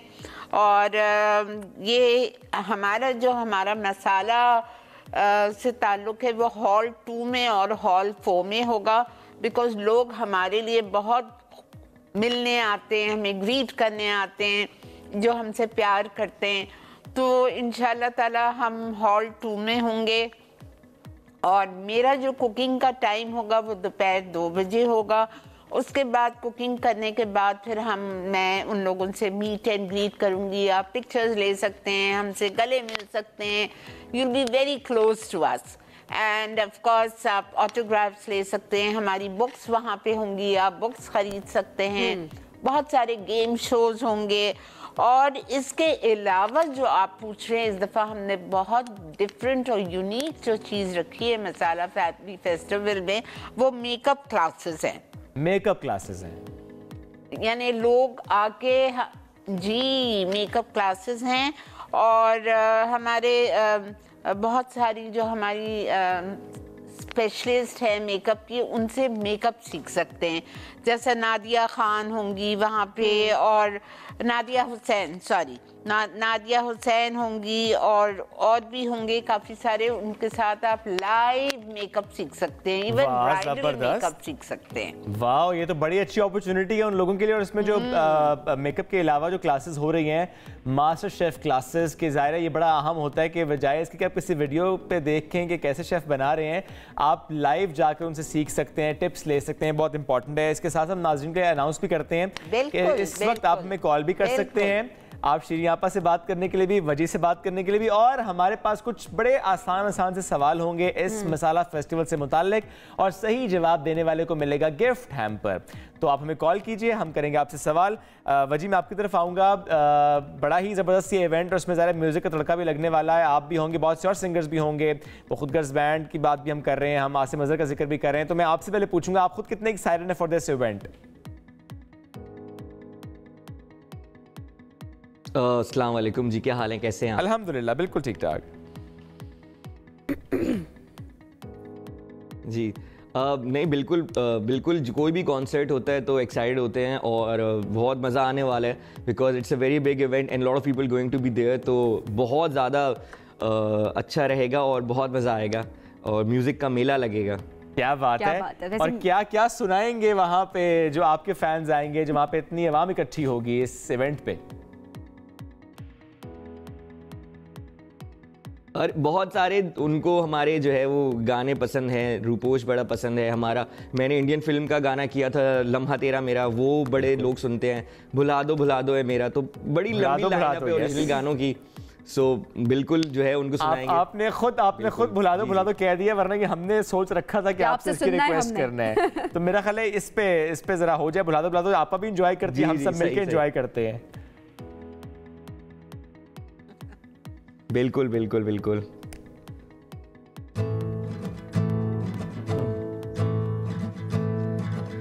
भुला दो वो बातें पुरानी जो दिल को जलाती रही, वो यादें तुम्हारी, वो बातें पुरानी जो हमको सताती रही। वो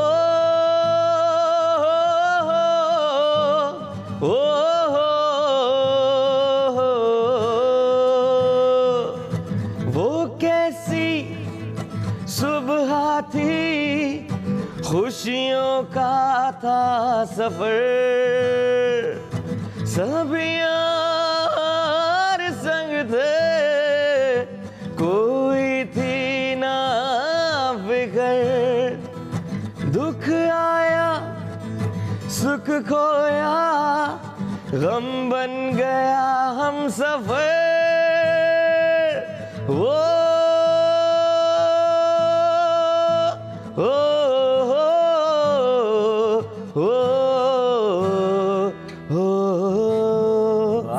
जबरदस्त, क्या बात है वजी, 4 चांद लगा दिया आपने हमारे सेगमेंट को। और जाहिर है फेस्टिवल में तो आप क्या से क्या परफॉर्म करेंगे। एक कॉलर है हमारे साथ, कौसर है कराची से। अस्सलाम वालेकुम जी। बहुत बहुत शुक्रिया।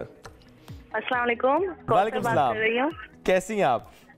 अल्हम्दुलिल्लाह, आप कैसे जाएंगी इस इवेंट में? अल्हम्दुलिल्लाह बिल्कुल ठीक ठाक। जी जी बिल्कुल जाएंगे, हम तो इंतजार करते हैं कि कब मसाला हो और हम पूरी फैमिली के साथ वहाँ पे एंजॉय करें। अरे वाह क्या बात है। चले फिर ये बताएं कि वजी फारूकी जो के साथ मौजूद भी हैं, हमारे बहुत अच्छे सिंगर हैं, वजी किस दिन परफॉर्म कर रहे हैं, 17 को या 18 को? ये सवाल है हमारा आपसे। वजी किस दिन परफॉर्म कर रहे हैं? 17 को कर रहे हैं। मैं 17 को कर रहे हैं। फरवरी। ठीक है जी, क्या बात है, बड़े अपडेटेड लोग हैं, गिफ्ट पहुंचेगा आप तक जी, क्या बात है। अच्छा आपा, आप एक तो कमेंट दीजिएगा पहले कि वजी ने इतना मजे का हमारे लिए प्ले किया और हम लोग ने बड़ा एंजॉय किया, और आपसे सवाल ये भी था कि कुकिंग के अलावा क्या आपका भी कभी कोई शौक रहा है सिंगिंग का? कभी वैसे कुकिंग करते करते भी गाना गाया हो आपा ने? नहीं, गाया तो खैर कभी भी नहीं है, और ना मेरे ख्याल से मेरी आवाज़ से कोई सुनना पसंद भी करेगा, लेकिन शौक बेहद है मुझे म्यूज़िक का। था एक ज़माने में, खासकर पुराने गाने, ओल्ड सॉन्ग, वो आई स्टिल लव देम, अगर अभी भी सुनने का मौका मिले तो। वैसे ये वाला बहुत अच्छा था। बहुत अच्छा था, बहुत अच्छा था। तो आप ऐसा करें, फरमाइश करें कोई वजी से।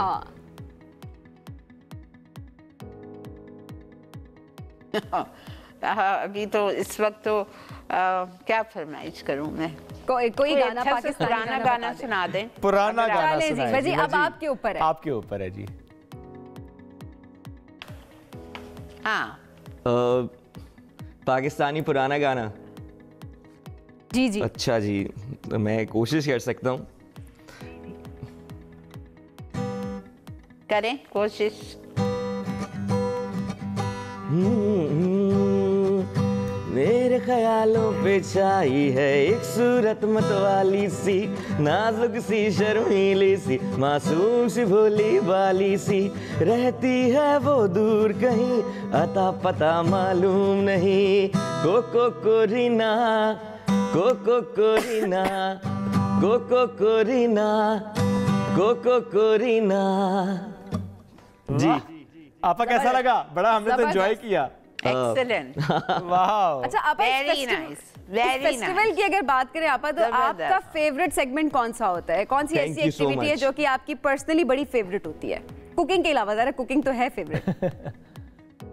आई लव, आई एम अ शॉपaholic, ठीक है, मुझे शॉपिंग का बहुत शौक है, और बड़ा इंतज़ार रहता है मसाला फैमिली फेस्टिवल का कि अच्छे अच्छे स्टॉल्स लगते हैं, खूब शॉपिंग होती है, बड़ी रीज़नेबल प्राइस पे होती है, तो आप जाएं, घूमें, शॉप करें, बहुत अच्छा लगता है।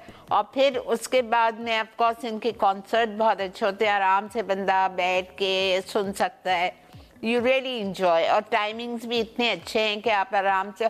अच्छा, फूड कोर्ट भी हमारा बहुत अच्छा होता है, अमेजिंग स्टॉल्स होते हैं वहाँ पे, साफ सुथरे तरीके से खाना बना के दिया जाता है, सेल किया जाता है। और पाकिस्तानियों की जब बात है आपा, तो सबसे अच्छी एंटरटेनमेट उनके लिए ये होती है कि म्यूजिक और खाना साथ साथ, खाना साथ साथ। और कराची वाले तो क्या कहते हैं, चटखोरे खाने। एग्जैक्टली। वाकई। एक कॉलर है हमारे साथ जिनसे बात करते हैं, आबिद है कराची से। जी आबिद, अस्सलाम वालेकुम। अस्सलाम वालेकुम। अस्सलाम सबको, तमाम टीम को मेरा सलाम। वालेकुम अस्सलाम। आज सुबह क्या खाया था? वालेकुम अस्सलाम। श्री आपा कैसी हैं आप? खैरियत से हैं? जी आबिद भाई, अल्हम्दुलिल्लाह अल्हम्दुलिल्लाह। आप ठीक हैं? फरजाना ठीक हैं? हाँ जी, बड़ी खुशी हुई आपको आज आपसे बात करके। मैं तो मसाला का ज़ाहिर है 15 साल से व्यूअर्स हूँ, और सुल्ताना आपा और दुरेश की मेहनत है कि जो फेस्टिवल सजता है एक्सपो सेंटर में, हम जाते हैं, एंजॉय करते हैं। क्या बात है, क्या बात है, क्या बात है जी। सवाल पूछे जरा इनसे, फिर अब आप इस दफा आप आ रहे हैं, पूछ लेते हैं। बिल्कुल, हम तो होते ही वही हैं। और मैं तो श्री आपा को पता है कि हम, मैं, मेरा बेटा, मेरे फैमिली सारे, हम ये समझ लें हम मसाला चैनल के फैमिली मेंबर्स ही हैं। क्या बात है, जबरदस्त। फिर तो मैं कोई सवाल करूंगा आपको आबिद सब जवाब आता होगा, लेकिन फिर भी कोशिश कर लेता हूं कि जो कुकिंग क्लासेस हैं वो किस हॉल में दी जाएंगी? ये तो मुझे अभी हॉल का तो नहीं पता, क्योंकि मैंने अभी चले टीवी लगा। अगला टास्क आबिद साहब, अब आप सुनाएंगे हमें गाना, तो फिर आपको गिफ्ट मिल सकता है। ये बात अच्छा, वजी उस पे अगर कंटिन्यू करना चाहें तो वजी कर सकते हैं। सबके लिए जी जी सबके लिए और सीरियाबाद सबके शख्स के लिए यही है, मसाले पे आने वाले जी जी रेसिपी बनाने वाले काहे रेसिपी तो अच्छी बनाए रे, सब झूम झूम झूम ही जाए रे, हो सब झूम झूम झूम ही जाए रे, मसाले पे आने वाले, मसाले पे आने वाले, क्या बात है, एनर्जी देखिए जबरदस्त जी, ग्रेट।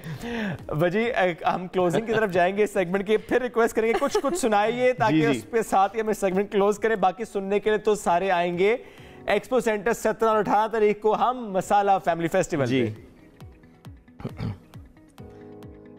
जी बिल्कुल ठीक है। ये अब सबसे पहले तो thank you so much for calling me. और ये सॉन्ग है मेरा एक मैंने बॉलीवुड फिल्म में किया था, तो 2 लाइन्स उसकी सुना देता हूँ मैं। बिल्कुल।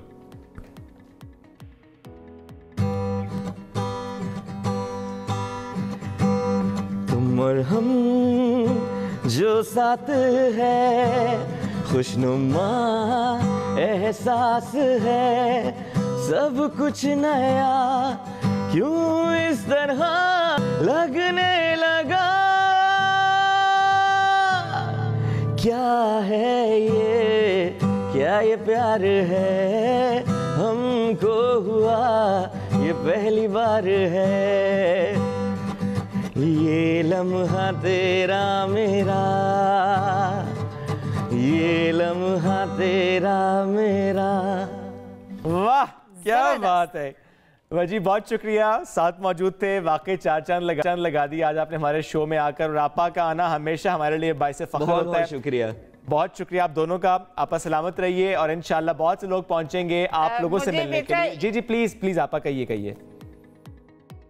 अच्छा, मुझे एक बात और ये बतानी थी कि हमारी कुकिंग हॉल 2 में संडे को भी है इंशाल्लाह, और मेरे संडे के टाइमिंग्स हैं 3:15 बजे, और सैटरडे की टाइमिंग है दोपहर 2 बजे, और मसाला हॉल 4 में मसाला मेकअप मास्टर क्लासेस हैं, जिसमें होस्ट होंगी किरण खान, और मेकअप तो आपको पता ही है कि इंशाल्लाह रोज ब्यूटी पार्लर का होगा सिग्नेचर ब्राइडल मेकअप।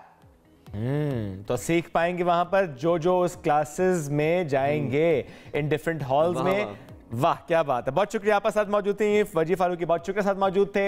हम फैमिली फेस्टिवल, हम मसाला फैमिली फेस्टिवल 17-18 तारीख को एक्सपो सेंटर कराची में, ब्रेक लेंगे वापस आएंगे, साथ रहिए। कहते हैं जिंदगी में 2 तरह के लोग होते हैं, मतलब दुनिया में अच्छे बुरे 2 तरह के लोग होते हैं, अच्छे बुरे भी होते हैं, लेकिन और भी 2 तरह के लोग होते हैं। एक वो होते हैं जो कि कहते हैं कुछ भी हो जाता है उनकी जिंदगी में बुरा, या उनको कोई चीज़ बुरी लगती है, कोई चीज़ उनको बॉदर कर रही होती है, तो they like it's okay, let's move on. तो उनको कोई खास इतना फर्क नहीं पड़ रहा होता चीज़ों से। कुछ लोग ऐसे होते हैं जिनको अगर छोटी सी बात भी आकर उनके सामने हो जाए या आप कर दें तो वो उनके जहन पे सवार हो जाती है, और वो ऑब्वियसली उनके असाब पे हावी हो जाती है, और इतनी ओवर थिंकिंग, इंतहाई हसास लोग होते हैं, ओवर सेंसिटिव लोग, जिनको नहीं पता होता कि उन्होंने सिचुएशन को डील कैसे करना है, और क्या इतने ज़्यादा इमोशंस को फील करना उनकी अपनी मेंटल हेल्थ के लिए ठीक है। बिल्कुल ऐसे ही है। अब ये जो हम हाइपर सेंसिटिव या ओवर सेंसिटिव लोगों की बात करें, इंतहाई हसास लोगों की, तो मौजूद हमने इसलिए चुना ताकि हम ये समझ पाएं पहले कि कैसे मालूम होता है अच्छा ये शख्स जो है ये इंतहाई हसास है, और अगर वो इंतहाई हसास है और उसकी वजह से उसकी अपनी ज़िंदगी, आपकी पर्सनैलिटी, आपके आसपास के लोग, आपके रिश्ते क्या वो मुतासर होते हैं, और अगर होते हैं तो क्या करना चाहिए, इस पर बात करेंगे। साइकोलॉजिस्ट वजिया जफर साथ मौजूद है। अस्सलाम वालेकुम जी, कैसी हैं आप? वालेकुम सलाम, अल्हम्दुलिल्लाह। कैसे डिफाइन किया जाता है किसी इंतहाई हसास शख्स को? अच्छा, ये बहुत सेंसिटिव टॉपिक है और इम्पॉर्टेंट टॉपिक है। You know why? क्योंकि ओवर सेंसिटिविटी को हम एक टैबू की तरह रखते हैं। अच्छा। हम जज करते हैं ओवर सेंसिटिव पीपल को कि तो या तो हम ये भी कह देते हैं ये तो ड्रामा कर रहे हैं, बात बात पे रोना, ठीक है। सो ये जजमेंट्स बहुत ज़्यादा सुनने को मिलती हैं, जिसकी वजह से ओवर सेंसिटिव लोग जो हैं वो सप्रेशन की तरफ चले जाते हैं, राइट। कैसे पता चलता है? सबसे पहली चीज़ जो हमने जिसके थ्रू आप एनालिसिस कर सकते हैं, जो इंसान बात बात पे इमोशंस को ऐड करे अपने लव्स में। देखो तो ना लॉजिक की बात कर रहे हैं, जो इंसान बात बात पे मुझे ऐसे लगा, मुझे ऐसे फील हुआ, ये दूसरे के इमोशंस के ऊपर बात करे, हाईलाइट करे, ये सेंसिटिविटी के साइन होते हैं या इमोशनल होने के साइन होते हैं, राइट? कि वो इमोशंस को प्रेफर कर रहे हैं, ठीक है? यूजुअली कपल्स में भी हम ये इशू देख रहे होते हैं कि हस्बैंड जो लॉजिक की बात कर रहे हैं, पार्टनर जो है इमोशंस की, वहाँ क्लैश आ जाता है।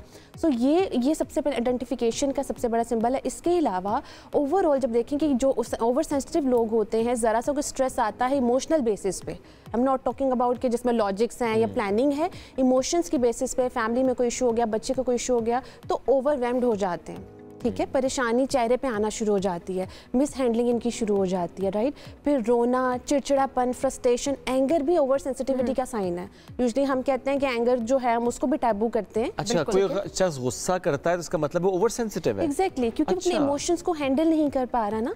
एंगर इमोशन है और वो जब हैंडल नहीं कर पा रहा, तो वो उसमें हैंडलिंग पूरी। ओवर सेंसिटिव होना क्या ये अच्छी बात है या बुरी बात है? क्योंकि अमूमन हम कर रहे होते हैं ना कि ये शख्स तो इमोशनली बहुत स्ट्रांग है, ये शख्स तो इमोशनली बहुत वीक है, हम उस तरह लोगों को डिफाइन भी कर रहे होते हैं। तो जो लोग ओवर सेंसिटिव होते हैं उनको ये चीज़ फील होना शुरू हो जाती है कि मे बी कुछ उनके अंदर गलत है, या वो अच्छे इंसान नहीं है, या लोग उनसे कम्युनिकेट करना बंद कर देते हैं, मजाक उड़ाना शुरू कर देते हैं। तो ऐसी सिचुएशंस भी हम देख रहे होते हैं। तो क्या ये अच्छी बात है, बुरी बात है? यहाँ तो मैं एक चीज़ ऐड करूँगी, अच्छे बुरे से हट के ये एट टाइम्स चॉइस पे नहीं होता, हर इंसान डिफरेंट है ना।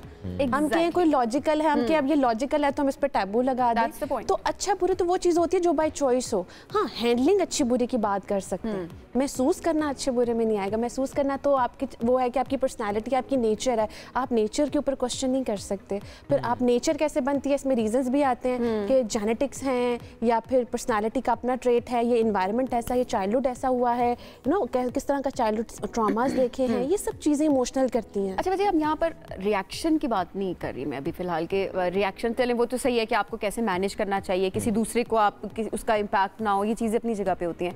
बट आप अपने आप को कितना इफेक्ट कर रहे होते हैं? अगर लेट्स सपोज मैं रिएक्ट नहीं कर रही, गुस्सा है, दुख है, जो भी है, मैं किसी से शेयर नहीं कर रही, मेरा कोई भी रिस्पॉन्स नहीं है उससे, लेकिन अंदर ही अंदर आप अपने माइंड में उन थॉट्स को किसी भी तरह से कंट्रोल नहीं कर पा रहे, आप उनको किसी तरह से चैनलाइज नहीं कर पा रहे, उस सूरत में लोग क्या करें? हाँ सबीन, बहुत ज़्यादा ऐसे केस रिपोर्ट होते हैं क्लिनिक में। अच्छा, उसमें मैं ऐड करूँगी जो क्लाइंट्स रिपोर्ट होते हैं ना, उनको पता ही नहीं होता क्या इशू है। वो बता रहे होते हैं कि हमारा कुछ करने को दिल नहीं कर रहा, यही डिप्रेशन, एंजाइटी के सिम्टम्स बता रहे होते हैं। जब हम ट्रैक करते हैं पास्ट को तो उसमें सप्रेशन निकलती है, जो आप बता रहे हैं कि किसी ने कुछ कहा, उसको चैनलाइज नहीं कर सके इमोशन को, और अगर शेयर किया तो उस पर एंगर आ गया या किसी ने मिस हैंडल कर दिया। तो ओवर थिंकिंग की वजह से डैमेज, जो सबसे कॉमनली जो सिम्टम्स आते हैं वो डिप्रेशन, एंजाइटी के आते हैं और फ्रस्ट्रेशन के आते हैं, मूड आप, और ज़रा आपकी पर्सनैलिटी को डैमेज करते हैं। एक कॉलर है समीउल्लाह कोयटा से। अस्सलाम वालेकुम जी। वालेकुम जी। आप सेंसिटिव हैं? मैं सेंसिटिव बिल्कुल हूँ। हर इंसान सेंसिटिव है, किसी में ज्यादा होती है और किसी में कम होती है। तो मैंने आपका जो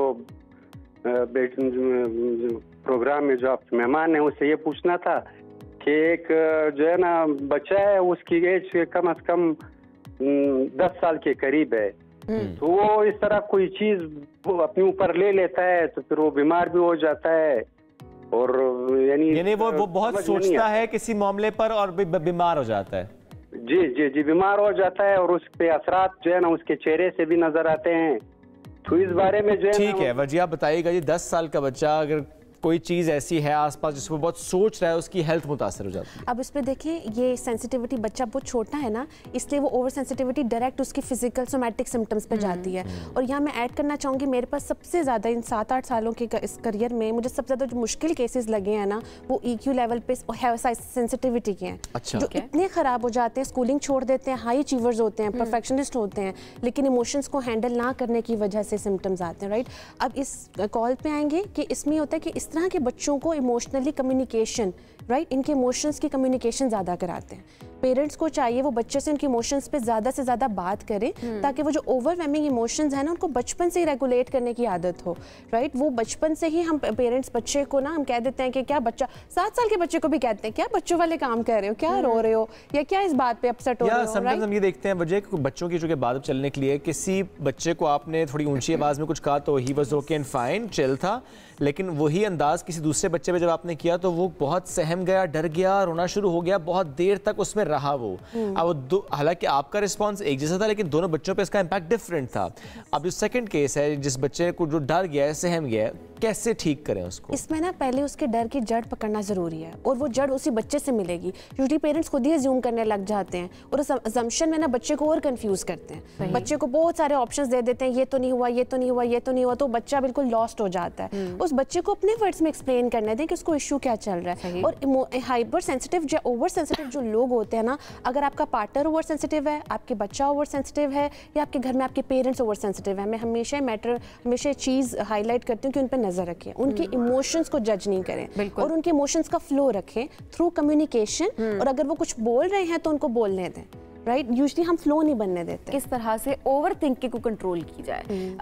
वही वाली बात है, वो सिनेरियो के बात हो गई, खत्म हो गई, अगले को फर्क नहीं पड़ा और वो बात शायद इतनी ज्यादा नहीं है लेकिन वो आपके माइंड में फंस गई है और उसके बाद अब वो निकलनी, अब सिनेरियोज भी खुद, एंड इट्स ऑल नेचुरल। आप जितना भी चाह रहे हैं आप उन थॉट्स को अवॉइड नहीं कर पा रहे। यस अच्छा, इसमें ना डिफरेंट एक्सरसाइजेज होती हैं क्योंकि ये आपने जैसे बताया कि ओवर थिंकिंग जो यूजुअली क्लाइंट्स रिपोर्ट करते हैं लोग के ओवर थिंकिंग तो हमारे कंट्रोल में ही नहीं है, इसके कोई बटन्स थोड़ी होते हैं। इसके ऊपर डिफरेंट एक्सरसाइजेज होती हैं जिसमें फॉर एग्जांपल मैं अगर एक दो एक्सरसाइजेज कोट करूँ, आप बैकवर्ड काउंटिंग स्टार्ट कर दें ऑन द स्पॉट, क्योंकि आपने डाइवर्ट करना है ना, राइट। जब आप फोर्सफुली किसी थॉट पे डाइवर्ट करेंगे तो नहीं होगी। आप फौरन से बैकवर्ड काउंटिंग, जितनी ज़्यादा आपको वो थॉट डिस्टर्ब करिए आप उतना, फॉर एग्जांपल 100 से 1 तक कर लें, अगर छोटी बात है तो 30 से 1 तक कर लें। इस सेंस में आपने इंटेंसिटी के हिसाब से करना है। इसके अलावा आई ब्लिंकिंग एक्सरसाइज बहुत अच्छी है। हम जितना ज़्यादा आई ब्लिंक करते हैं कोई भी ओवर थिंकिंग के दौरान हमारा माइंड डिस्ट्रैक्ट हो जाता है। ओके, माइंड को डिस्ट्रैक्ट करना। यस, माइंड को आप जितना माइंड को इन्वॉल्व करें, ठीक है। और खुद नहीं कर पा रहे तो अगर आपके आसपास कोई और शख्स समझ रहा है उसको, वो किसी तरह आपका माइंड डाइवर्ट करे। एक और चीज़ मैं ऐड करूँगी, माइंडफुलनेस बहुत हेल्प आउट करती है। फॉर एग्जांपल अगर मुझे कोई बात आपने की तंग करी है तो मैं यहाँ पे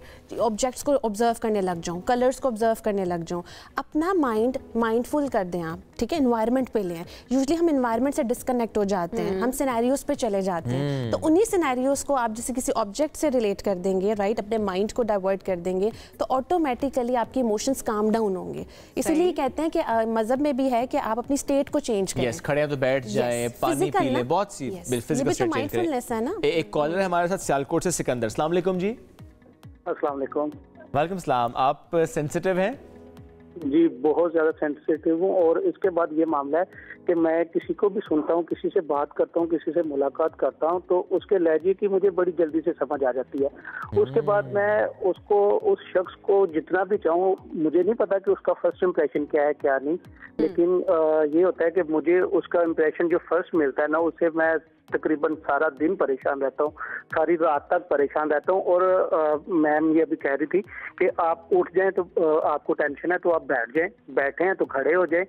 मैं इस सिनेरियो से निकल ही नहीं पाता और मुझे इतना गुस्सा आता है कि मैं वो बड़बड़ाना शुरू कर देता हूँ। तो मुझे काइंडली कोई थोड़ा सा ब्रीफिंग कर। अच्छा देखिए, ये मैं इसकी बात कर रही थी, फ्रस्ट्रेशन के अगले शख्स का बिहेवियर आपके साथ जैसे उसको शायद इतना फर्क नहीं पड़ रहा होगा या फिर शायद उसे फर्क पड़वाने के लिए आपके साथ बिहेवियर वैसा है, लेकिन आप उसको अवॉइड नहीं कर पा रहे। ये जो आप बात करें ना, खड़े हो गए आप बैठ जाएं, ये तो एक इंस्टेंट वो एक एक्सरसाइज है कि अगर आपको गुस्सा आ रहा है या आपको रिएक्ट ना करें, बट आप अपनी थॉट्स को कैसे चैनलाइज करें। मैं इसमें एक चीज़ ऐड करती हूँ, ये जो एक्सरसाइजेस माइंडफुलनेस में शेयर कर रही हूँ ना, ये डेली बेसिस पे है। ये तब नहीं है कि कोई बहुत बड़ा इवेंट आया और तब करें। मैंने थॉट्स की बात की, आपको डेली प्रैक्टिस करना है। जैसे फॉर एग्जांपल अगर मेरे गुस्से की, एंगर की हैंडलिंग पुअर है, राइट, और मैं एकदम गुस्सा आता है तब कोई एक्सरसाइज करती हूँ तो मैं तो कभी उसको हैंडल नहीं कर सकती। बिल्कुल ऐसे ही कि आपको पैनिक अटैक हो रहा है और आप अपने आप को काम डाउन कर रहे हैं, राइट। सो हमेशा याद रखें कि हाइपर सेंसिटिव लोगों को अपनी डेली रूटीन में अपने इमोशंस को चैनलाइज करना होता है, अपने माइंड को माइंडफुल करना होता है। अगर आप एकदम कोई इंसिडेंट होगा तब कुछ प्रैक्टिस करेंगे तो तब तो पानी सर से गुजर गया, बिल्कुल ऐसे ही, राइट। और एक और चीज, हाइपर सेंसिटिव लोग जो होते हैं वो इन्फॉर्मेशन को बहुत ज्यादा प्रोसेस कर रहे होते हैं, इवन के इस रूम की एनर्जी भी वो पिक कर लेंगे, समझ आ जाती है yes, तो उस एनर्जी वो एक्चुअली इतनी इन्फॉर्मेशन आ जाती है ना उनकी बॉडी में, तो वो हलचल मच जाती है।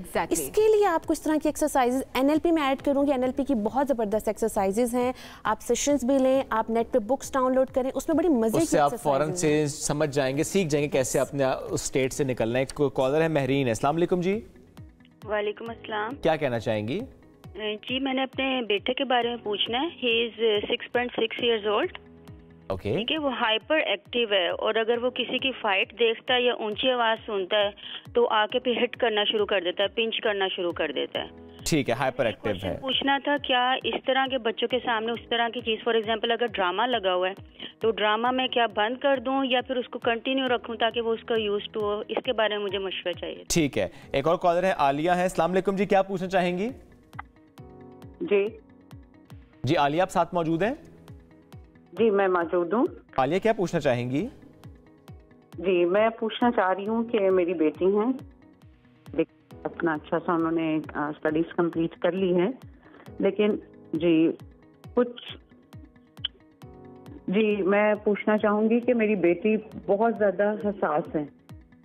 कोई छोटी सी भी बात होती है फैमिली में तो आजकल वो एक बात को लेकर बहुत ज़्यादा देर तक सोचती रहती हैं कि मुझे ऐसा रिस्पॉन्स किसी ने क्यों दिया, जबकि I am very positive person, लेकिन लोग मुझे नेगेटिवली असेस क्यों करते हैं। क्या कोई मेहमान अगर घर पे आए हैं तो हम अगर टाइम विश करने के बाद या सलाम दुआ लेने के बाद एक साइड पे बैठ जाते हैं तो अक्सर लोग कहते हैं ये तुम्हारी बेटी तो बड़ी चुप है और ये बड़ी सेंसिटिव है, शायद ये बात नहीं करना, इंट्रोवर्ट है आजकल की टर्म में। तो ऐसे बच्चों को किस तरह से एक अच्छी रेमेडी मिल सकती है?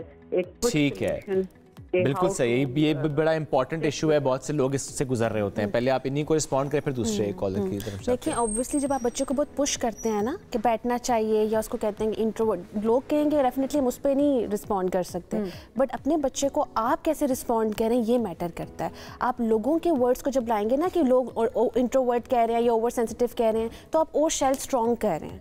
आपको उससे खुद कम्युनिकेट करना है कि शेयरिंग रखनी है, कि वो अपना कंफर्ट, किसी ने क्या कहा है उसको रिपीट भी ना करें, उसको रिपीट नहीं करें, उससे आप शेल स्ट्रॉन्ग कर रहे हैं, अगले का और अनकंफर्टेबल कर रहे हैं, राइट। और आपकी औलाद है तो आपका अपना कनेक्शन स्ट्रॉन्ग होना जरूरी है। आजकल पेरेंटिंग में बहुत इश्यूज आ रहे हैं, आजकल बच्चे ज्यादा हाइपर सेंसिटिव हैं। अच्छा, उसके एक रीजन ये भी है सोशल मीडिया, इतना कंटेंट देख देख के इमोशनली आपकी इतनी मैच्योरिटी आ जाती है, इससे पहले आप इतनी चीज़ों के बारे में कॉन्शियस होते हैं कि वो इन्फॉर्मेशन फिर आपको डिफरेंट प्रॉब्लम्स की तरफ ले जाती है। तो बच्चों के दिमाग में इतनी चीज़ें चल रही होती हैं जो पेरेंट्स जो है ना कनेक्ट नहीं कर पा रहे। अच्छा, इसी पे उसका आंसर भी आप दे पाएंगी कि अगर एक हाइपर एक्टिव बच्चा है उसके सामने ऐसा कोई कंटेंट आए तो पेरेंट्स क्या करें?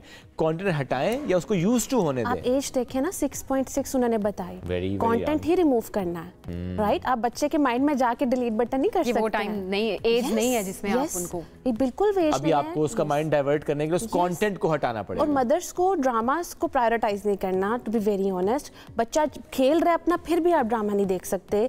ऐसी लैंग्वेजेस यूज हो रही होती हैं, ऐसे शाउटिंग, बच्चे का ध्यान वहां फौरन जाता है और फिर वो देखिए वो थॉट्स आना शुरू हो जाती है। अगर आपके फैमिली मेंबर आपके बारे में पॉजिटिव भी सोच रहे हैं तो वो जो हम ड्रामास में अक्सर सिनेरियो देख रहे हो तो आपको लगता है कि नहीं ये ऐसा हो रहा होगा और वैसा हो रहा, आपके माइंड में खुद से सिनेरियोज बन रहे हैं। तो ये इससे बहुत बुरा इम्पैक्ट होता है बच्चों पे। यस, जैसे मैंने सोशल मीडिया की जो बात की या मैंने ड्रामाज या टीवी की बात की, हमें तो लगता है बच्चा नहीं देख रहा, लेकिन बच्चा वो अब्सॉर्ब कर रहा है। बिल्कुल सही वजह, बहुत शुक्रिया साथ मौजूद थे। अहम मौजू पर ब्रेक की तरफ जाना है, ब्रेक से वापस आते हैं, साथ रहिए।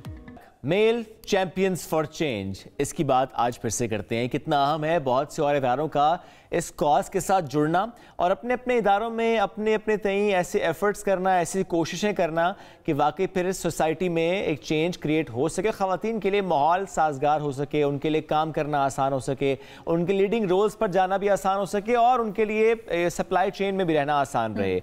इस पर आज हम बात करेंगे। 2018 से हम देख रहे हैं कि EY फोर्ड रोड्स के जो कंट्री डायरेक्टर हैं आसिम सिद्दीक साहब, वो इस कॉज के साथ जुड़े हुए हैं और फिजा फरहान जो लीड कर रही हैं male champions for change Pakistan को। आज फिजा फरहान और आसिम सिद्दीक साहब साथ मौजूद हैं। अस्सलाम वालेकुम जी, कैसे हैं आप लोग? वालेकुम, thank you. Thank you so much for having. बहुत शुक्रिया फिजा। अब डे फर्स्ट से आपके साथ हैं आसिम साहब और उन्होंने ही आपके साथ चलना है, ये कैसे डिसाइड किया कि साथ चलते रहेंगे 2018 से लेके अब तक? Well, I think हमने जब the male champions of change हमने पहले भी बात की, it's an Australian best practice. When I learned about it, तो it was something that I thought कि पाकिस्तान में लेके आनी चाहिए, पाकिस्तान में it has potential to be successful. और जो मेरी सारी फ्रस्ट्रेशंस थी कि वुमेन एम्पावरमेंट के एजेंडा पे उस तरह से काम नहीं हो रहा जिस तरह से होना चाहिए, तो उन सब प्रॉब्लम्स का सोल्यूशन मुझे इस इनिशिएटिव में नज़र आता था। When I launched it, obviously यही था कि पता नहीं चलता है नहीं चलता है, because many people said कि पाकिस्तान में प्राइवेट सेक्टर CEO-led coalition नहीं चलेगा। Why would CEOs take this agenda so seriously? क्योंकि हमेशा से एक CSR के तौर पे देखा गया इस वुमेन एम्पावरमेंट के एजेंडा को। Alhamdulillah, I must tell you that today Pakistan is the largest group in the coalition globally. तो जब हमने लॉन्च किया तो तब सोचा कि कौन से वो दोस्त हैं जो कि genuinely champions of change हैं, who like to create that change, who would want to commit to something so disruptive, so bold, and work to support the coalition in some meaningful way. उसी सिलसिले में फिर आसिम से बात हुई and I wanted to have somebody like EY on board as our technical advisors, क्योंकि जो इस coalition का फ़र्क है वो है ही है कि CEOs commit तो कर देते हैं, तस्वीरें खिंच जाती हैं, बट उस कमिटमेंट को एक्शन में ट्रांसलेट करने के लिए we need to do very concrete action steps, और उसके लिए जो एक्सपर्टीज़ EY लेके आता है, EY फोर्ड रोड्स लेके आता है as technical advisers, that is critical for all of our members, उन प्रॉब्लम्स के सॉल्यूशंस को आइडेंटिफाई करने के लिए और उनको टैंजिबल एक्शंस में प्रैक्टिस करने के लिए। जिस तरह आपने बोला कि आसिम भी ज़ाहिर है इस कॉज के साथ जुड़े हुए हैं, आसिम आपको क्या चीज़ ये इस कॉज के साथ जोड़ती है? क्या आप पर्सनली इस चीज़ पे बिलीव करते हैं ख़वातीन को हर शोबे में आगे बढ़ना चाहिए, या ऑब्वियसली अब ख़वातीन की तादाद इतनी ज़्यादा है कि आप उनको इग्नोर करके नहीं चल सकते?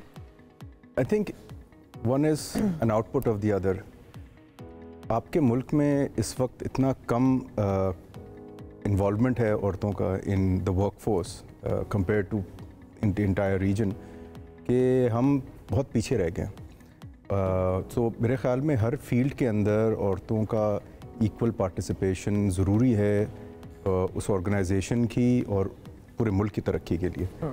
तो इस लिहाज से हमें भी लगा कि हमारे पास बहुत टर्नओवर होता था, एट्रिशन रेट हाई होता था, फिर आफ्टर शादी के बाद अगर वो रिलोकेट हो गई या फिर दे हैव अ फैमिली तो मूव आउट हो गई, so it was not possible to retain them and consequently recruitment ही कम होती थी।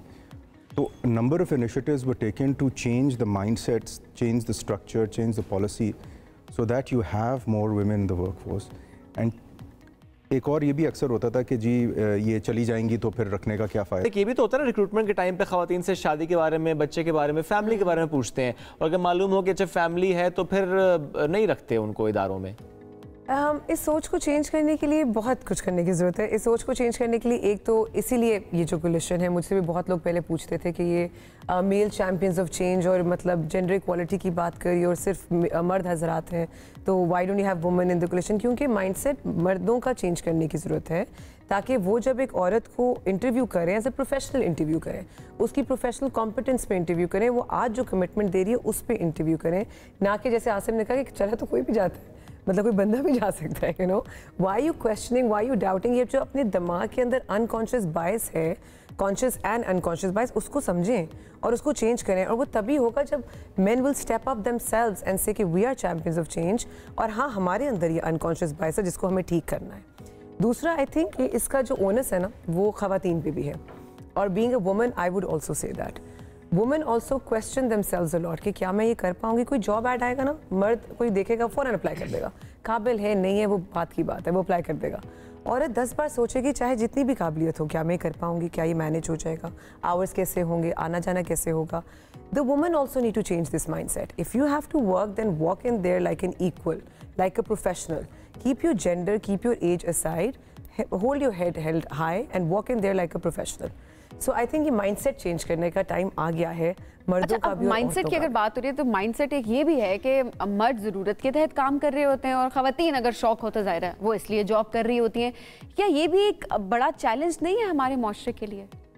आई थिंक टू सम एक्सटेंट है, बट ये चेंज होता जा रहा है बिकॉज जिस तरह के माशी हालात हैं और even people that are coming from good families that are the reasonably well off, they need to have a sense of purpose, right? ठीक है, फैमिली चलानी है, आपने घर संभालना है, वो सबने करना है, दुनिया भर में होता है, बट एक अपना सेंस ऑफ अचीवमेंट ज़रूरी होता है एंड सेंस ऑफ पर्पस ज़रूरी होता है, अपनी एक स्टैंडिंग चाहिए होती है एक सोसाइटी में, अपने घर में।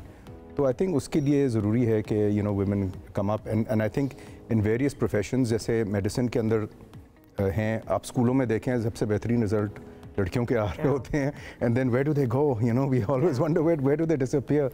सो we need to get them into the workforce, we need to get them into professions like ours, जहाँ पर बहुत अकाउंटेंसी के अंदर काफ़ी कम है लड़कियाँ, और आई थिंक अपॉर्चुनिटी बहुत है because work from home.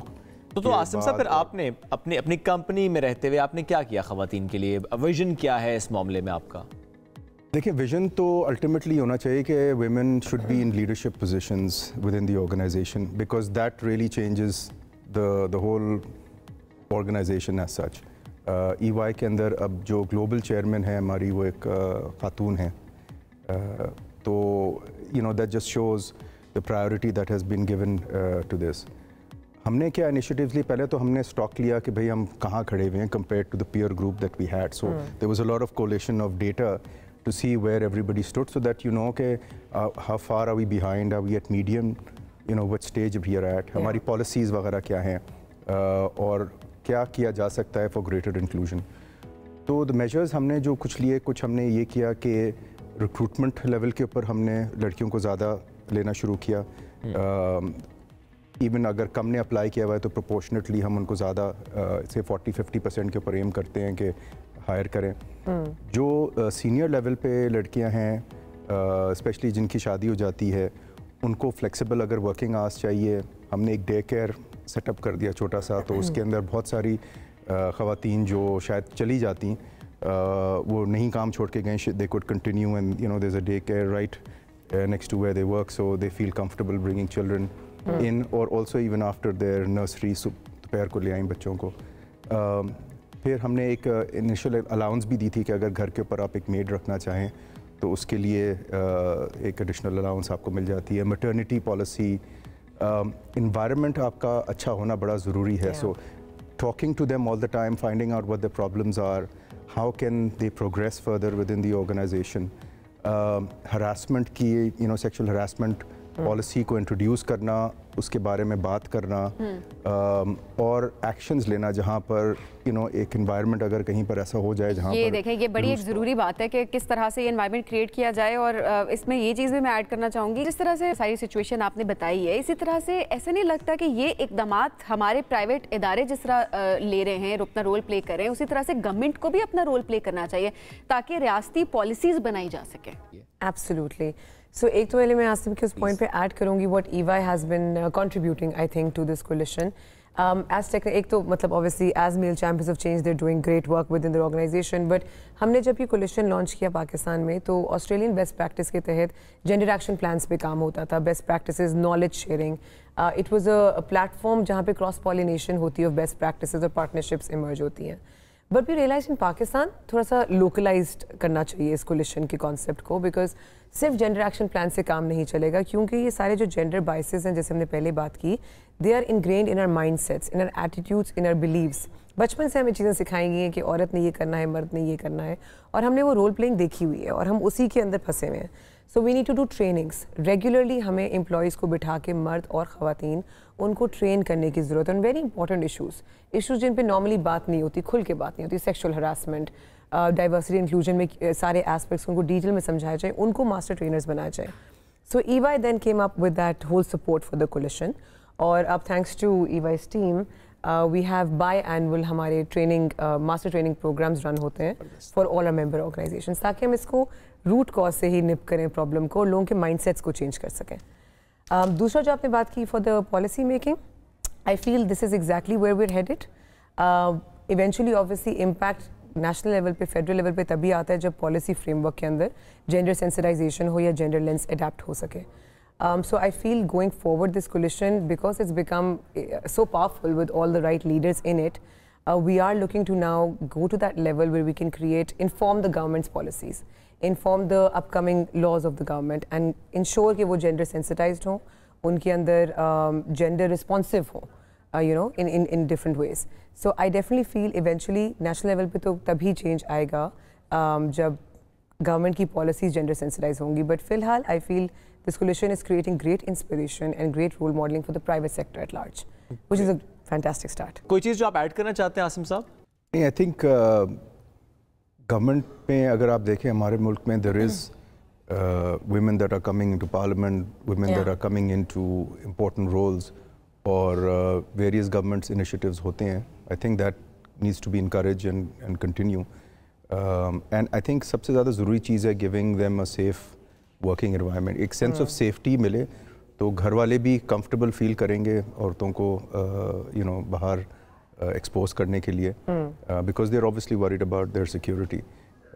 So I think and work environment of course needs to be fair as well because pay structures में differences नहीं होने चाहिए और अगर working method different है उसकी understanding ज़रूरी है so that dialogue is necessary you know कि अगर जी आप सुबह 2 घंटे गप मार रहे थे और वो काम करके चली गई हैं तो अब आप उनको ये नहीं कहें कि आप 5 से 7 बजे तक रुकें to catch up with me.